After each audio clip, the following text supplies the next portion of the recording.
Good morning. It's Good Friday, early Good Friday morning. Welcome to this, the fifth in our 7-day devotional thinking, focusing on the final words of Jesus, those words, phrases spoken from the cross. It's a lovely morning this morning, but the not quite as warm yet, as it's about 7 o'clock here in Livingston, so I'm back in my little office. Just noticed behind me there's a fire extinguisher on the windowsill. Not quite sure why that's there. Maybe it's in case the plant bursts into flames. But anyway, welcome this morning. It's wonderful to be with you and to share this short time of a devotion together. As I say, this is the fifth in our series of Easter devotionals in Holy Week, and we arrive on Good Friday morning. And this morning is just one little phrase from Jesus spoken from the cross, contained in John chapter 19 in his account. And I've entitled today's little thought, Dealing with Loss. So I suppose I'd like to just open by asking you the question, have you ever experienced a significant loss in your life? I mean, have you ever sort of had, well, you faced a calamitous situation? I know a great many of us probably feeling a little bit that way right now. Are you really struggling at the moment because of circumstances? You see, suffering can be physical, suffering can be emotional, and suffering can also be spiritual. Perhaps at the moment you are threatened with a loss of a job. There's a lot of people who feel very threatened by the loss of their health at the moment, understandably so. I suspect that most of us in some way feel a little bit under threat at the moment. The fear of losing out these days is really real for a lot of us as we sit through this pandemic. But I'd like us to take a look at this fifth statement Jesus made from the cross, and just to see if it in any way can help. And it's just a couple of verses from John this morning I'll read to you, where it says this. Reading John 19, verses 28 and 29. After this, Jesus, knowing that all things were now accomplished, and that the scripture might be fulfilled, said, I thirst. Now a vessel full of wine was sitting there, and they filled a sponge with wine, put it on hyssop, and put it in his mouth. Now, the focus of this morning's message is just those two words that we heard Jesus cry out when he said, I thirst. As a matter of fact, in the original text in Greek, I thirst is actually just one word, which probably the closest we would have for it would be the term parched. And it is that one word, parched, I thirst, I want to speak on. Because there's a lot contained within that word. There's particularly when you think of it in the context of what's going on here. The first thing I want to just point out is something that's very simple, yet I believe it's really quite profound. And that was, to remind you, I said the other day, the Bible tells us that Jesus Christ was fully human and fully God.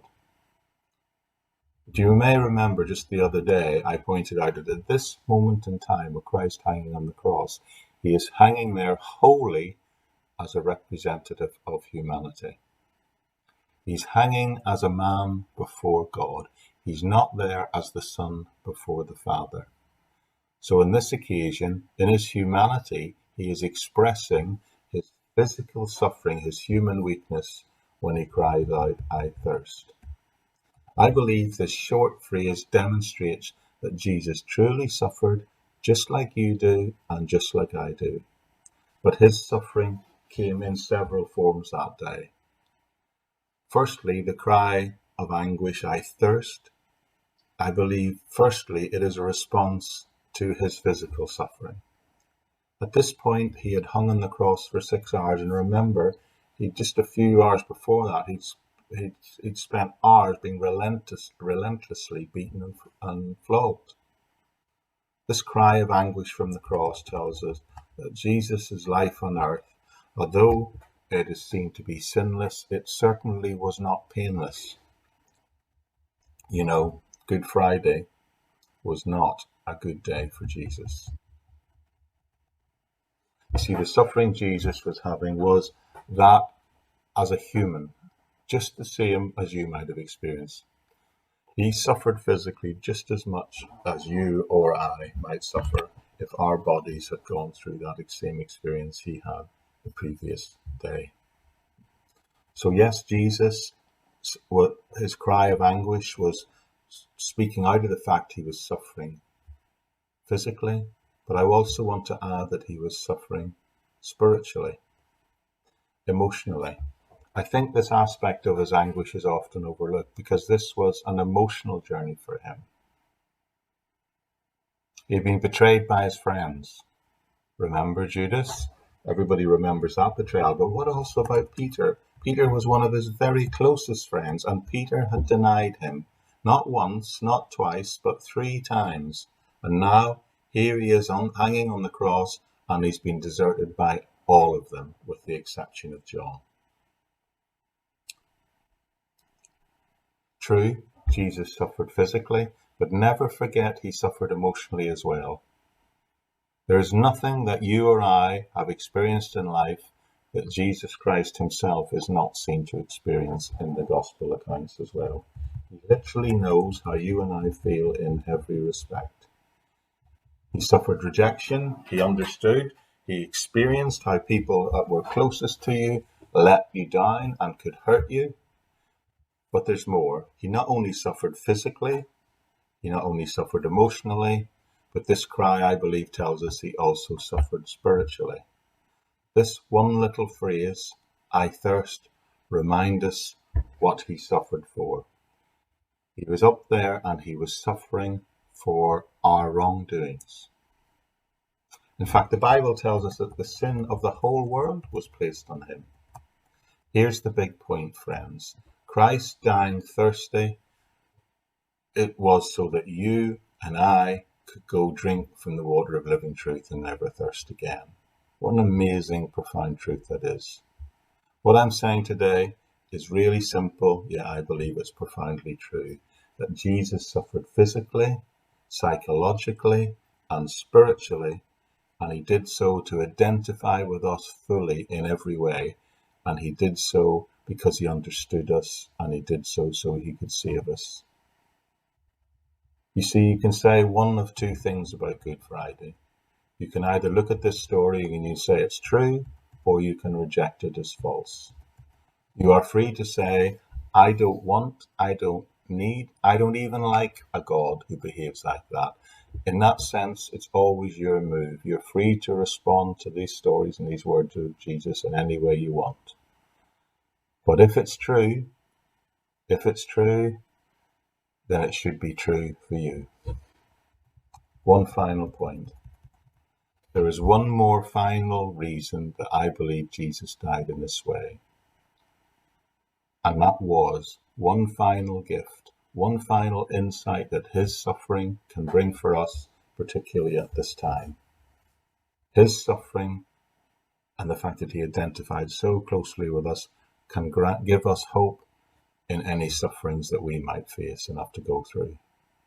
You see, Jesus understands us because he's gone through everything that we've gone through.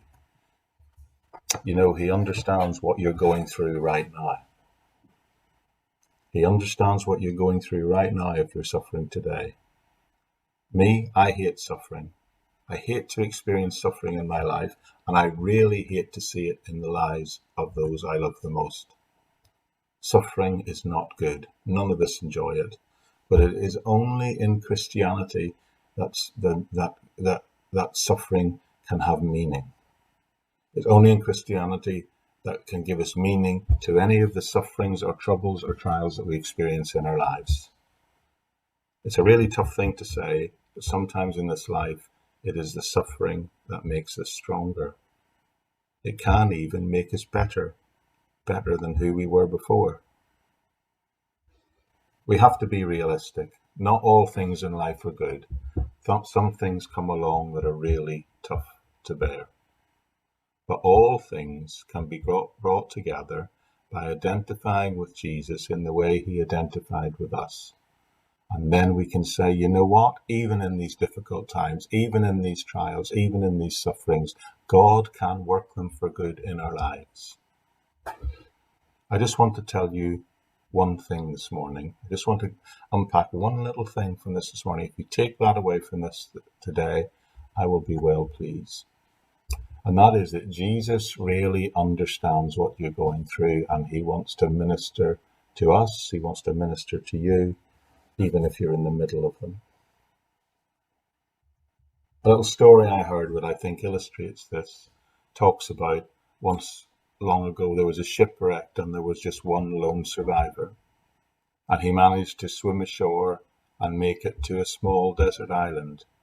And he soon discovered that he was the only survivor and he was truly alone. But you know, our castaway was a resourceful sort of a guy. So he went to work, and after a few months and years, he'd managed to build himself a crude sort of home, in which he placed all the things that he managed that had washed up from the sinking ship, and other things that he'd managed to put together from his natural resources. The hut he had and he created for him became his shelter, it became his protection, and it became his home. And it contained all the simple worldly possessions that he had. One day, while he was out looking for food, he came back to see in horror that the little hut had become engulfed in flames from the campfire.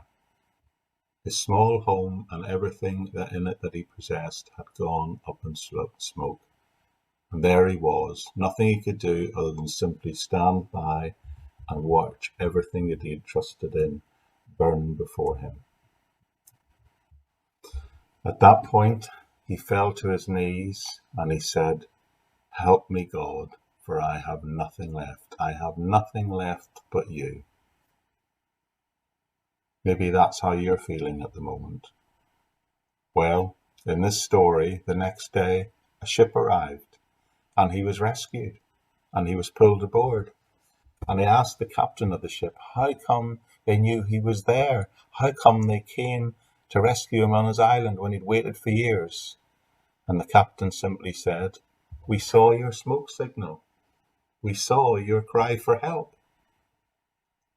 You know, in the midst of adversity, the burning down of that hut in that little fable turned out to be the best possible thing that could happen to him. Remember this, friends. Maybe you too feel you've been cast away a little bit at the moment. Maybe you feel that you're isolated and feel like you're sort of spiritually on a desert island at the moment. But know this, friends. Even in the midst of the most difficult, trying of circumstances, even in the middle of something as serious as a pandemic, we can hang on to the scriptures which tell us this, and I'm quoting from Romans 8:28. It says, "We can know that all things God can work for the good for those who love him and have been called according to his purposes."